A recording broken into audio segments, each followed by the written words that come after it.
سندھ ملا فورم تحصیل قاضی احمد کی جانب سے سردار علی بخش ملاح کے خلاف منشیات کا جھوٹا مقدمہ درج کرنے والے عمل کے خلاف سندھ ملا فورم قاضی احمد کے جنرل سیکرٹری محمد رفیق ملا،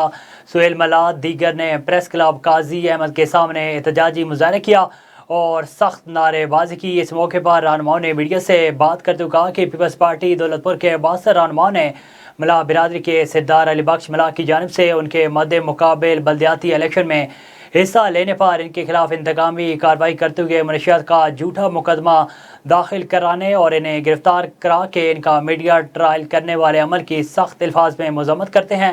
انہوں نے مزید کہا کہ ہم بھی پیپلز پارٹی کے جعلی ورکر اور ووٹر ہیں، ہماری برادری کے رہنماؤں کے ساتھ ایسی زیادتی اور ظلم کیوں کیا جا رہا ہے۔ انہوں نے پیپلز پارٹی کی مرکزی قیادت آصف علی زرداری، بلاول بھٹو زرداری، محترمہ فریال تارپول اور دیگر اعلیٰ قیادت سے مطالبہ کیا کہ ملا برادری کے رہنماؤں پر جھوٹا مقدمہ خارج کر کے انہیں باعزت بری کیا جائے۔ دوسری صورت میں ملا برادری دولت پور کے پی پی ایم پی اے کے ظلم و زیادتی کے خلاف سندھ بھر